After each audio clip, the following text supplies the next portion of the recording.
Stu and Dave Do America presents Furry versus Kids.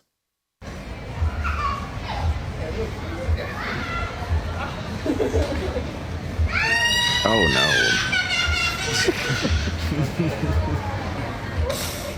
Oh. Not a fan. No. It could, I don't know, the scream could less be the furry and more just be his reaction to a man in sandals. Or the smell. One of the two. Yeah, that's true. It looks like California, so he already stepped over a dead homeless guy to get into the place to begin with. Plus, he's got a Nirvana shirt on. He's got more bad news coming. Very, very true. It kind of guy. It's like when you run into someone who looks like the combination of a vagrant and roadkill. I can understand being a little terrified. Yes, it would scare anybody when it looks like the filthiest Chuck E. Cheese animal. It's basically Five Nights at Freddy's happening in real life to this kid. I can understand his terror. Okay, hopefully he doesn't grow up and go to Penn State because there's a lot of stuff that goes on there that can be scary as well. Let's do the drug lords of Penn State University.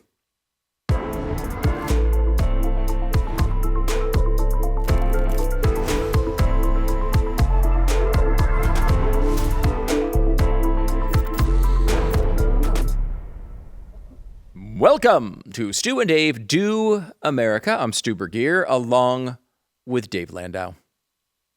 Ahoy, and we meet again. Dave, about to go on the road. Going to be in Cleveland and Traverse City this weekend. What else do you have coming up, Dave? August 26th, Honolulu, Hawaii at Blue Note. September 3 through 5, Key West, Florida. September 17 and 18, December. I'm having an aneurysm. September 17 and 18, Denver, Colorado at the Improv. September 25, 26, Salt Lake City at Wise Guys. And that's probably all you need to hear for now. What about you? I was going to say, they should have a new festival, the Sepdenver Festival. And you could put it in September in Denver, and everyone can join. It's a great idea, actually. You're breaking news for Denver. DaveLandau.com for tickets, by the way. PredictableShow.com is the place to go to check out the prediction market show that I do. We had a really good night last night on the primaries. Lots of wins. Audience had a lot of wins as well. So join us. PredictableShow.com. Got a premium tier there as well that I think you like if you want to try to make some money off of these elections. And if you want to take that money and then spend it on something very valuable, I would advise BlazeTV. BlazeTV.com/Stu and Dave. The code is Stu and Dave. You'll save $20 off your subscription to Blaze TV. Another way you could spend the money, though, is cocaine, Dave. This is... you're probably not familiar with it. It's a drug. It's used in a recreational manner by some people illegally in the United States. Well, I guess we'll all have to learn about it. I've never heard of such a thing. Yeah. Nor done it many, many, many times to the point that I developed a problem. No, that was very specific, but that's not what happened. So I would like to get maybe your take on the scheme here in and of itself, Dave, because it's an interesting operation. Penn State fraternity members and pledges accused in highly profitable cocaine trafficking operation. According to officials... Well, this is clearly the worst thing that's ever happened at Penn State. Not to interrupt you, but can you imagine having a cocaine trafficking ring and going, oh, thank God. Maybe they'll start forgetting about the other thing. Yeah, that's probably the only reason why these kids are in trouble. Yeah, it's a good point. They should just let other kids create all sorts of criminal actions so that people forget about what's happened in the past there, or allegedly, of course. This is a great... I just want to point out, this is a great name. Sometimes you just go through one of these stories, and the best part about it is the guy's name. This would be, it sounds like a delicious Italian dish that you'd pick up at your local eatery. According to officials, Agostino Abatello and Thomas Robinson made regular trips to Philadelphia and New York for large quantities of cocaine. That cocaine was allegedly cut and packaged at the Delta Upsilon and Sigma Chi fraternity houses and then distributed to mainly Penn State University students between 2023 and 2024. According to Penn State, both are off-campus Greek organizations. I, for one, am shocked that either Philly or New York would have any access to cocaine. I'm shocked as well. I know that if I knew that this was a part of fraternities, I probably would have done better in high school. His name definitely has a great ring to it. He sounds like he's a Scarface lawyer, which I like that. And he does have a look of somebody he's got that kind of Poindexter look from Revenge of the Nerds. He looks very nerdy, and his nose certainly looks like he's done quite a bit of cocaine. If you look at the deviated septum on his mugshot, they pull it up. Yeah. It's definitely, it's a nose that's seen some blow. Yeah. That's not going to get the charges dropped. No. No, it's an additional piece of evidence. Our main piece of evidence He is looks the like a picture we took of him. Nickelodeon lawyer. Yeah. Sorry. Yeah. Like playing one, not defending Dan Schneider. Right. But like something you'd see on Henry Danger. Yes. Yeah. I can actually see that. And I've watched Henry Danger many, many episodes, so I can attest. Yeah, I have a son, Yeah, Agostino Abatello. He was part of Operation Drugs Unlimited, which is honestly seems like an aspirational name for the drug operation rather than the people trying to arrest the drug dealers. I was like, hey, what are we trying to do here? Operations Drugs Unlimited would be a great name for either the drug ring itself or a band, I would say. Yes, Drugs Unlimited would be pretty solid. Rap group, band, or if wait, did he name his company this? This is what was the operation to bust the drug ring. So like this is what the government came up with, which is just a weird thing. It sounds like you're getting more drugs, not trying to get them off the streets. I don't know if someone was like, maybe we bust up this cocaine ring and then we can use all the drugs. We'll call it Operation Drug Unlimited. I don't know why they use that name, but that's apparently the term they use. It's the government. They have to get the cocaine back, turn it into crack, and send it back into the black neighborhoods. There have been accusations of that. Leader of Penn State. Oh no, there's proof of that. Yeah, I'm going to stand by that. They sent White Boy Rick to prison over that. Trust me, it's real. Leader of a Penn State cocaine trafficking ring has surrendered. Here's that picture. That will not get him off. I will say he does have an awesome nickname. Town Hall points this out. The alleged Penn State cocaine kingpin has an awesome nickname. And this is it. Breaking alleged Penn State cocaine kingpin dubbed Pablo Pledgescobar. So good. Pablo Pledgescobar turns himself in and is denied bail. So Pablo. I think it's a solid nickname. Mm-hmm. It's another good band name too. For a college band. It is Pablo band. Pledgescobar. Yeah. Yeah. If you're rushing a fraternity, you don't want to be doing all that gay stuff. That would probably involve crystal meth. I kind of like the idea because a lot of crystal meth, gays stew, but cocaine. I mean, sure, there's a lot of gays that did cocaine, Studio 54, but not as many. It's not important. Look, I'm just saying, if you have to rush a fraternity, and I hear about, look, we were letting people vomit on you, or you were chained up in a basement getting urinated on, or you were doing blow, I'd probably be all right with the blow. You're learning economics. You're learning supply and demand. You're learning that 3.5 grams is an 8-ball. You're learning what amount of baby laxative to cut it with so you don't end up staying up all night crapping your pants. You want to get it as close to pure as possible. And since a lot of these are rich kids that are kind of dumb, there's no way they're not stepping on it so much that you can barely get high off of it. So they're buying a lot and the profit is quite large. I don't know this from experience. I'm just guessing and pulling it out of thin air. Yeah, because I was going to say, Dave, you said you didn't even know what cocaine was, and then you just rattled off like an entire business plan. I mean, that was basically like a master's degree in the sale of cocaine and how to produce it. I don't understand. There's a little bit of a separation between what you said earlier and what you just did. Well, if you want to know a little bit about selling cocaine or how to make crack from cocaine, you can listen to Master P's Ghetto D. And there's a song on there that is just the recipe of how to turn cocaine into crack. Really? It's pretty exciting. Yes, it's just all the music to it. But if you just slow it down, it just tells you how to do it. Wow. Not that I ever listened to it, No. wrote it down, and tried. No. I've never done that. Ever. Never. Not one time. I like, though, that this whole scheme at Penn State was not just, something a bunch of college kids were doing together. It was a family affair. Hotshot lawyer dad of accused Penn State cocaine ring member is charged in son's frat house scheme. Paul Robinson, I don't know, he kind of seems like the Better Call Saul, allegedly, of this situation. 59-year-old managing attorney for a law firm was arrested Monday with his son, Thomas Robinson. Pennsylvania Attorney General Dave Sunday described Thomas Robinson as a secondary leader of the alleged drug operation, only non-student charged. In this particular case, he was looking to elude prosecution, including having a safe to contain drugs and cash and obstruct the investigation. That's what they told reporters. You see him in the middle here of this particular boy band shoot. Very awkward boy band shoot that they had. But you could kind of tell the guy in the middle and the guy screen to the left there. You could say they kind of look like each other, and the kid looks like the type of kid that's like, yeah, my dad will get me off. Like I don't have to worry about this. Everything's gonna be fine. No, he definitely, looks like he's going to grow into that. The kid on the very far left looks like Sean Penn in Carlito's Way. Yeah. So that's pretty fascinating. And then on the far right, we have the Columbia connection right there.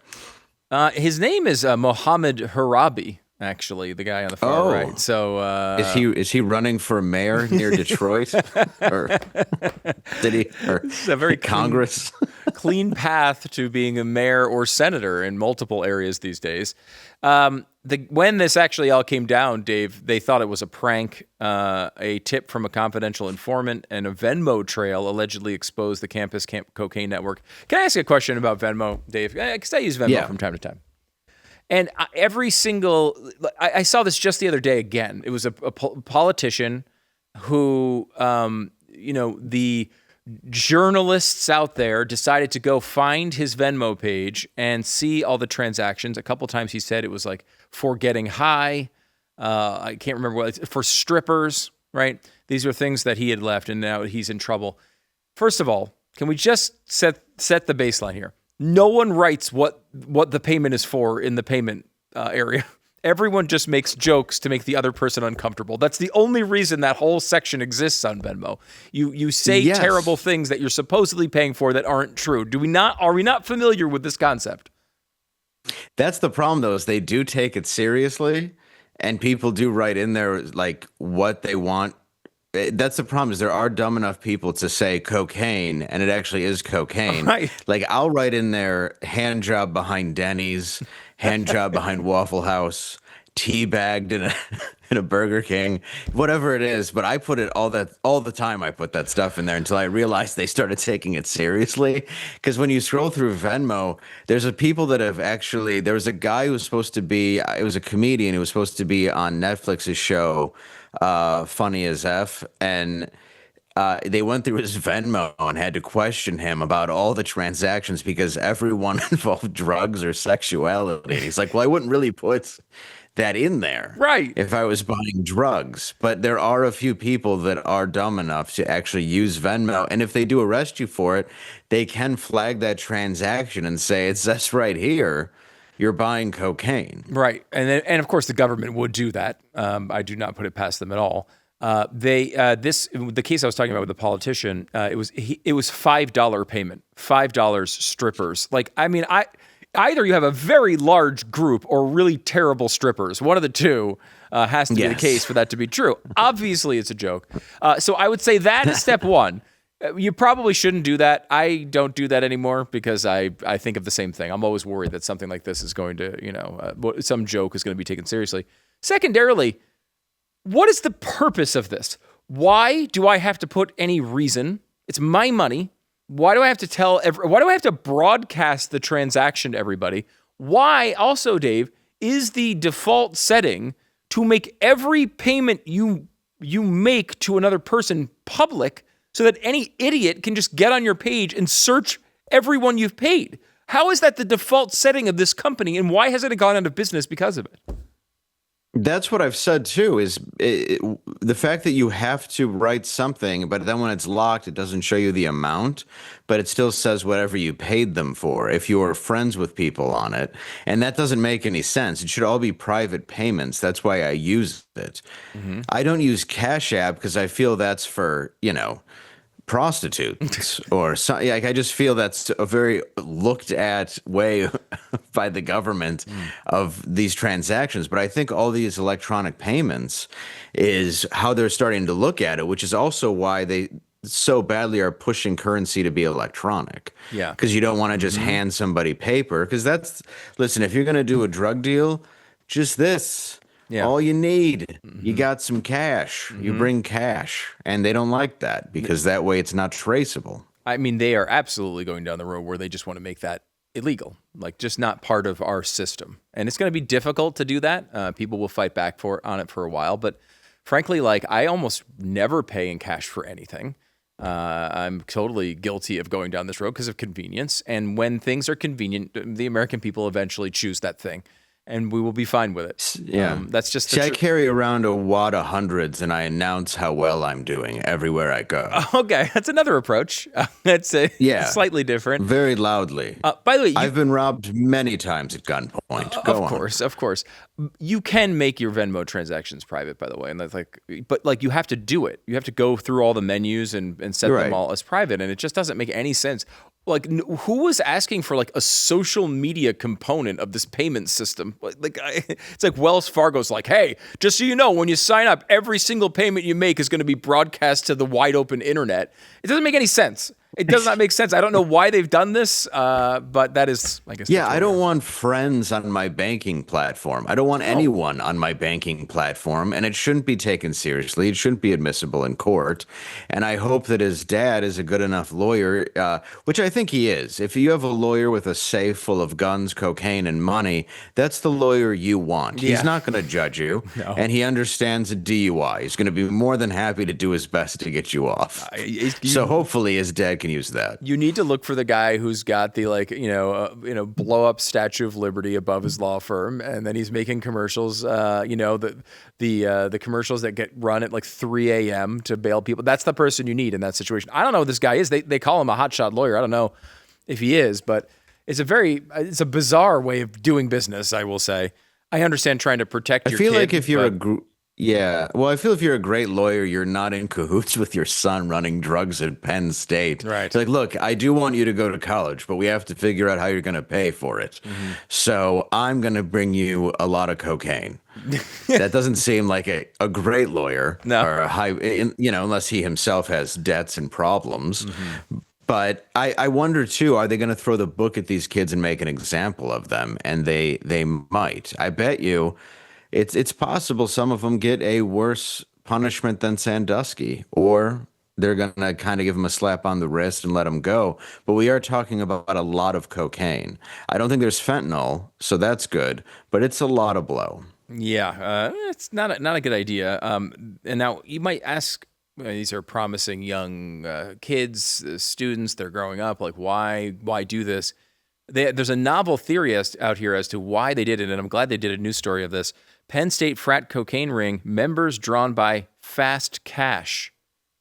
So apparently they wanted to make currency, Dave. That was one of the reasons why they did this. I can't believe they uncovered that. Great reporting. So you're trying to get money from drug dealing? This is incredible. Yeah. Most people have never thought of this before.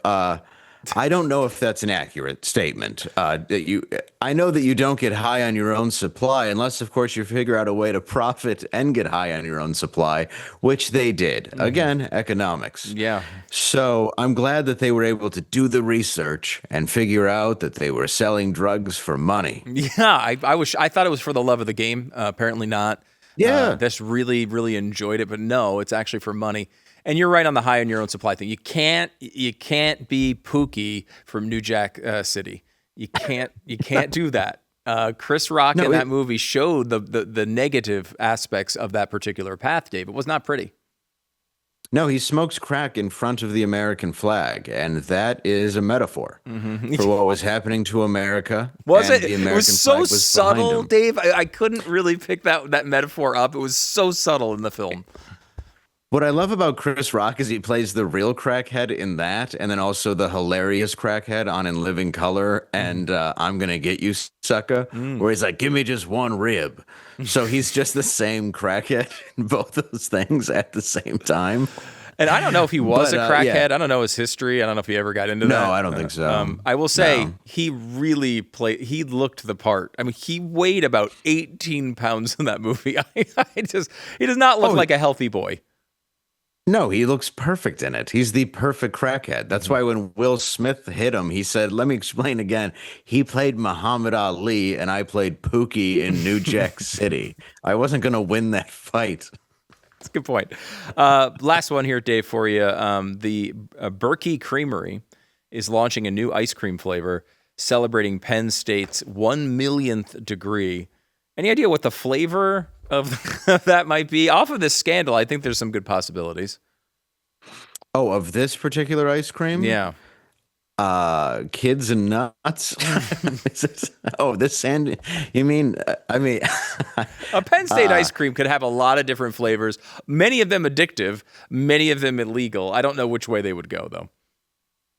They could. It could be. Yeah. There's a lot of different powders. It's tough to say. It's what is it called? Scholar chip. That's the last thing they're known for. Yes, is the Scholar chips. Mm-hmm. It's pretty. It's also a really. It's bad better pun. than pecan sandy, but yeah, it's a terrible pun. They need to come up with a lot, like Pablo Yeah, Pledge Escobar. I like that. Was great. Pablo Pledge Escobar is a way better one. Yeah, maybe they could have done an ice cream bar and just called it Yeah. Pablo Pledge Escobar and called it a day. That's probably not what Penn State was looking for in and of itself, but I think it would have made a lot of sense. Dave, there are a lot of sketchy characters in that particular story, but you'll be happy to hear we're going to go away from that and go to upstanding citizens. We have an Eric Swalwell Fang Fang update next. Oh.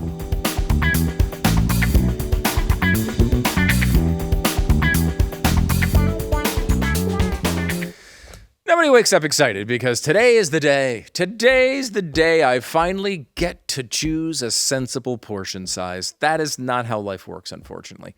You make dozens of little choices throughout the day, and your appetite gets to participate in every single one of them. That's why Lean exists. Lean is a doctor-formulated supplement that is created to support healthy weight loss by helping maintain healthy blood sugar levels, curb your appetite, and encourage your body to burn stored fat for energy. It's not supposed to magically make the decisions for you, and it does not replace eating well or taking care of yourself. The idea, though, is to support you when you're trying to accomplish those goals every single day and make those choices a little bit easier to make. Because losing weight is about making, honestly, a pretty ordinary decision at breakfast, another one at lunch, and another one at dinner, and then somehow avoiding whatever happens in the kitchen around 9:30 at night, you need to have a friend to help you along on that particular road, and Lean is a great one to have on your side. Get you started right now with 20% off and free rush shipping, so you can add Lean to your healthy diet and exercise plan right away. TakeLean.com. Enter the code Stu and Dave for your discount. The promo code is Stu and Dave, all one word, at TakeLean.com. TakeLean.com. The code Stu and Dave. Over on PredictableShow.com, Dave, we were doing the election results last night, and there was one really big result that came out of this. I think it's being a little bit underplayed at what a big a deal it was.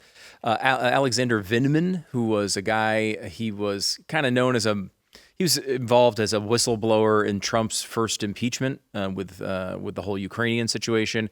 Kind of became a minor celebrity on the left, MSNBC guy. He also was on Curb Your Enthusiasm for a few episodes, had a little run there on the show. Became like this left-wing guy.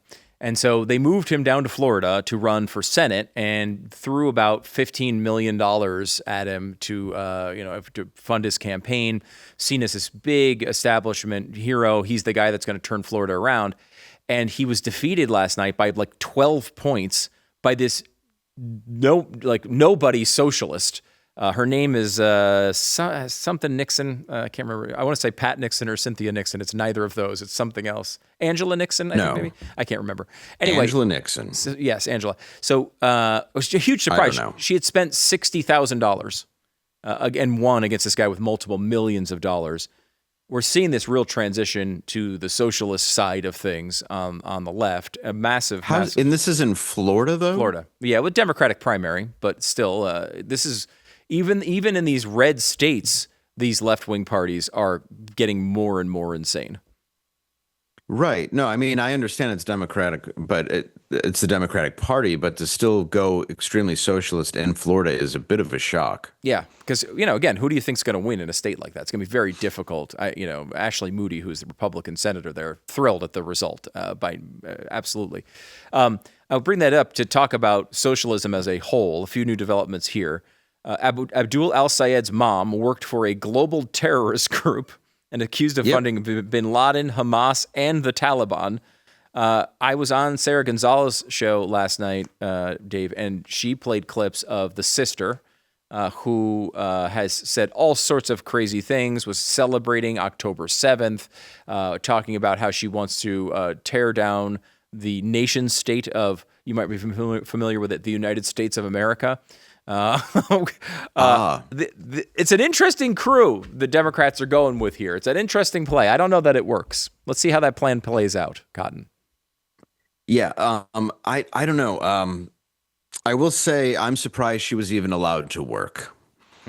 That's a good point. Kind of shocking. I think that's pretty progressive of many of the Islamic people. And she was upset the government was allowing her to help, I see. So, yeah, the government was allowing her to help children in the Middle East. So, to this day, some of them still have their clitorises.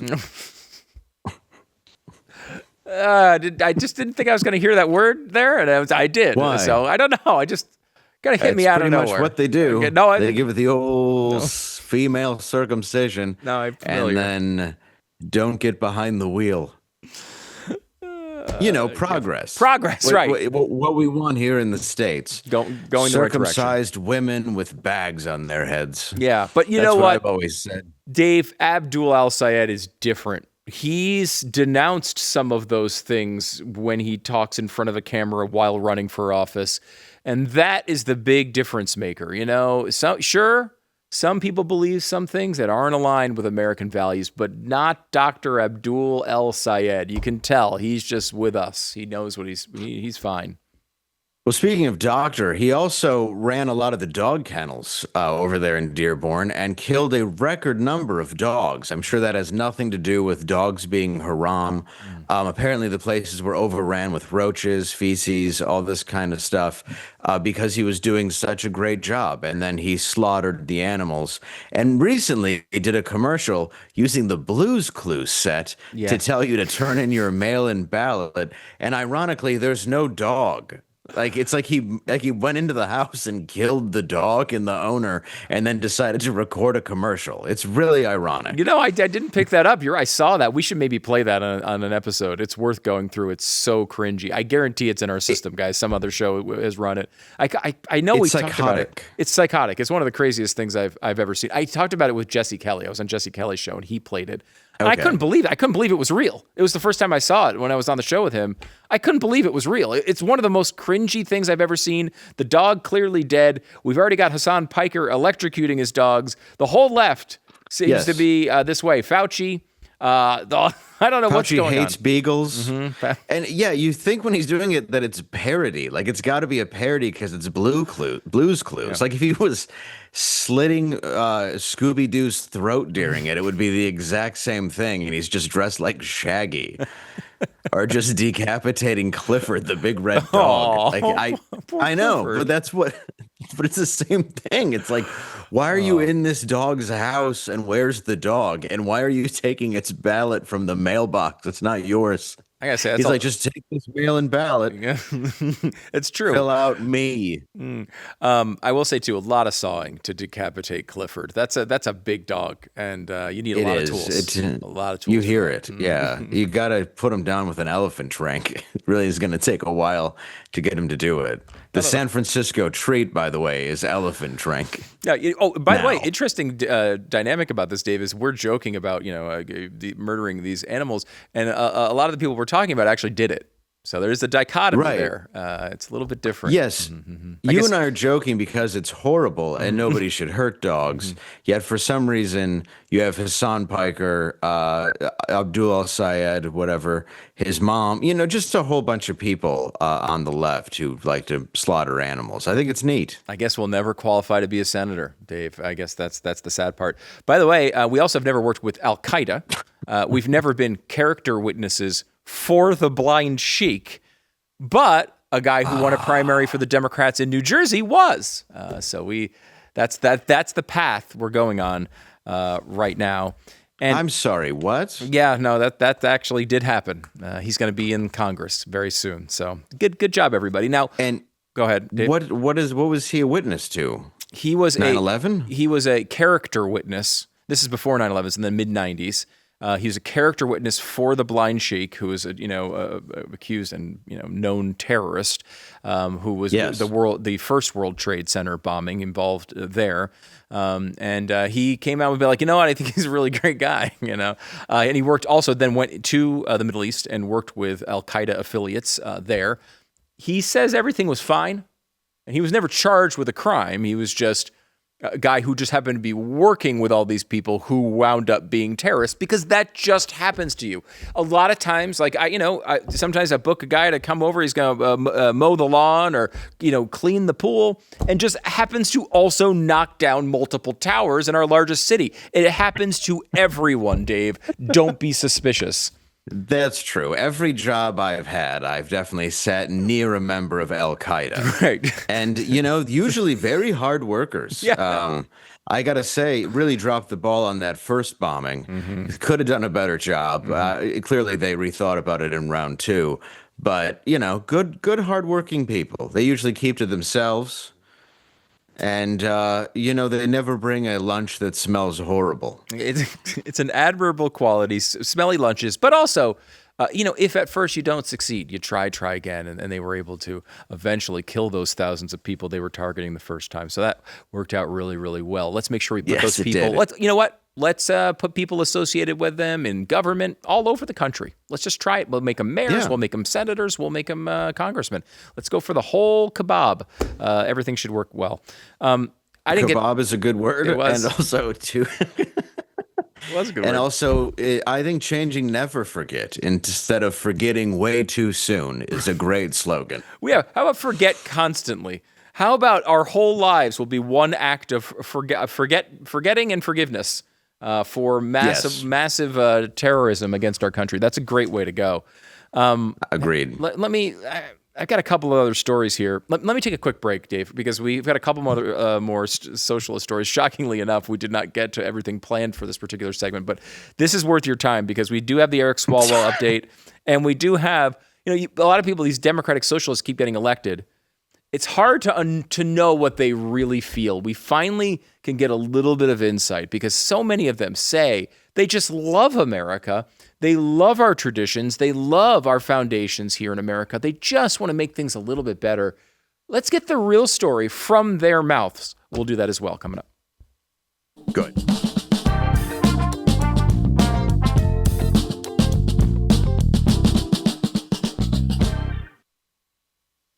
One of our favorite people, Dave, Eric Swalwell, he has had to admit, and this is something he's denied many, many times. Swalwell exited Congress in April, right after the start of the show, by the way, when we got him ejected, told the FBI in 2015 he met a woman named Christine Fang. Now, right away, obviously, that's definitely her name, Christine. Yes. Christine Fang, also known as Fang Fang. She's a suspected spy. 2012, in an event recognizing the Chinese American community, he had physical relations with Fang on a handful of occasions, but never dated her or had a romantic relationship, which is really nice. Oh, that's great. Oh. Yeah, when Swalwell's defense is, look, we hooked up a few times, but we weren't dating. Yeah, that is basically what he's saying, because he said so many times that they were not romantic, and he said so many times he did not have a relationship. This is sort of his like triple fallback. Like it was lie, lie, lie, lie, lie. Now he has to tell the truth.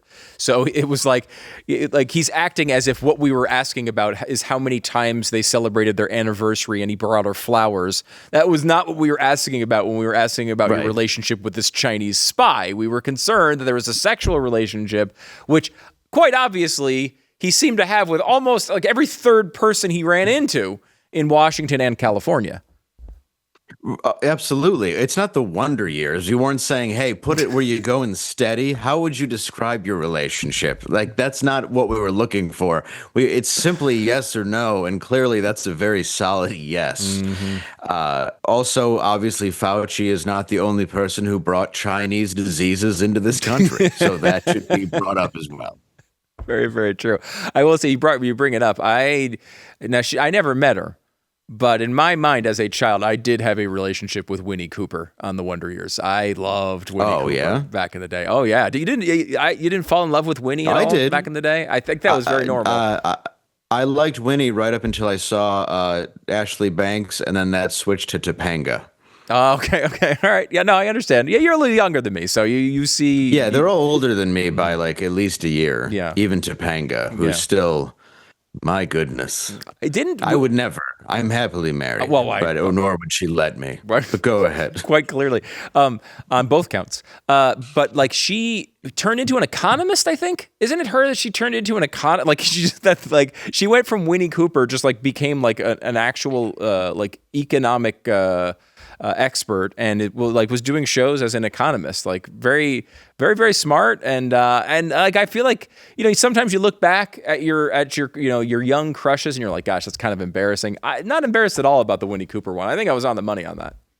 You were, yeah. I don't think anybody. The other one that went off to college was Blossom, and I don't think anybody really had a big crush on Blossom. No, there wasn't. There was a Punky Brewster period, and she also went on to be when she got giant breasts, and even the old man who had her in his house for some reason I can't remember was pretty excited about that. It's like, oh, Punky, look at those. Those are growing in quite nice. I'm not sure I'm not sure that was canon, Dave. I think the movie you saw on the internet might have been a little bit different. No, it's the dude from Police Academy. It was all like, I think he was giving her milk with extra hormones to try to make her breasts bigger, the whole Punky Brewster series. Really? Why did he have her? I don't even remember. He just had a child. This old man had a child, and I don't even know why. And by the end of it, she had huge breasts. Look, you can't look back. You can't look back at 80s movies and try to make sense of them. Small Wonder? Yeah, Small Wonder. Small Wonder, where the guy built a child robot in his bedroom. Yeah, that one, I think that one would have been rejected by the authorities at the networks today. I don't think... Yeah, I just feel like that would have gone down a very dark road in episode like 3. Small Wonder, one of the great series of all time, though, where she was a child robot, and you knew that because she talked like this. She did not have much inflection in her voice, which made her robotic. That was the only thing about it. That was the whole acting gig was don't have any inflection. Pretty impressive. It was very good, and somehow lasted a few seasons. Not as long as Punky Brewster, but Small Wonder never got bigger and had giant breasts. No, it's very, very. Celine, what is it? Moonfry? I forget her name. Soleil Moonfry. Anyway, Soleil Moonfry. Yeah, because she wearing all the neon clothes. You know what else I remember? Giant breasts on her. No, you actually mentioned that earlier. It might have been the cocaine that made you a little forgetful, but and the guy who was excited about him. Yes, was like, yes. No, Punky, look at those. Oh, this is the same thing you are. Splendid, Punky. Maybe the drugs did have an effect, Dave. Come over here, Punky. Bro, you can roller skate in the house. Take your shirt off, Punky. It was a weird, very special episode, but it did teach us all a lesson. It did to not go into an old man's house and live with him for 8 seasons. It's a good idea. Inexplicably. It's frankly a good idea. Another lesson that we are all learning, Dave, around the country is that socialists have a very distinct impression as to what they're supposed to do with our nation and the impression of how it was built. They don't like any of the things that would signify America and differentiate it from a bunch of other communist hellholes around the world. The DSA. So we're off of Eric Swalwell, and how it wasn't just spicy noodles that made his pee burn. We're going somewhere else. Gotcha. That's true. He was supporting a communist takeover of this country in a different way than this one that we're currently voting for in state after state after state. This is the DSA. They say they hate our Constitution. And I want to show, you might say, okay, that first of all is obvious, but secondly, they wouldn't just blurt that out. Oh, well, actually, they would. Here is the DSA trying to teach us about what they're famous for. So the two things that we're famous for is our commitment to a program and our hatred of the United States Constitution. And what the program does is it gives us a roadmap to revolution, and it gives us the obstacle that we finally will have to get over to have a revolution, which is the United States Constitution, the basis of the United States government.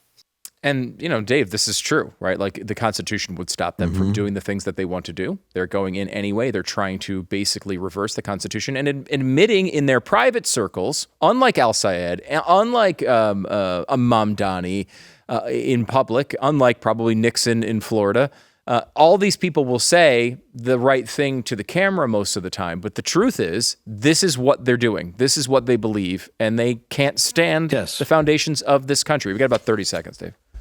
Okay, can I just see that picture again? Oh, yeah, sure. Okay, so why is Michael Moore going by Amy Wilhelm? Great. I mean, it could just be a friend's account. Like he's just on Zoom. Oh, that must be what it is, because that is absolutely Michael Moore. That is not a woman. Just want to point that out. This is certainly not a handsome this is definitely not a dating show where they're all trying to get that girl, because she's not picking any of them. No, look at that. No, that's not look great. at that room of it's astonishing. Look at them. It's not great. It's not great. This is what we're up against. There's this never Civil really war is going to last 8 minutes. You know, that's why I think everyone's so amazed by AOC, and they're like, "Oh, she's hot." I mean, is she hot, or is she hot for socialists? Because I don't think there's ever been an attractive one. There's probably a couple out there. Maybe people in Hollywood would identify that way, but this is the typical. This is more of the run of the mill. Remember back in the day, no one was like, until capitalism hit Russia, there was not one attractive woman that came out of the country, right? Like this is just the truth. And then capitalism came, and everyone was like, all of a sudden we found Anna Kournikova. I don't know how it happened, but it did. Okay, we've got to take a break. Back in a second with a little bit more. Hold on.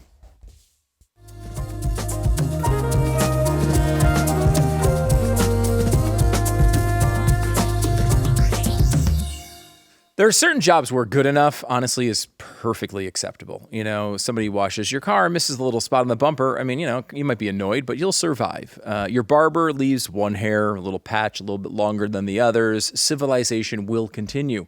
But when you're buying or selling a home worth hundreds of thousands of dollars, suddenly the difference between good enough and someone who really knows what they're doing becomes considerably more important. And that's why realestateagentsitrust.com exists. Instead of, picking an agent because you saw their face on a billboard or found them at the top of a search result, maybe somebody knows somebody else who has a cousin who met this person once, and that's how you found your real estate agent. Look, great, good luck for you. If that worked out for you, great. But realestateagentsitrust.com exists to solve that, so it doesn't go the wrong way for you. It's realestateagentsitrust.com, free service to you. Check it out. Don't buy a home without it. realestateagentsitrust.com. We're getting short on time here. Dave, I know you said you had something really important we needed to get to before the end of the show. Yeah, I looked up Punky Brewster, and apparently she was left at a shopping mall by her mom along with her dog Brandon, and then eventually squatted in an apartment building right by this old man, and then eventually the grumpy old man took her in and adopted her, which sounds like an alibi he told her to say, but that's regardless, that's what he claims.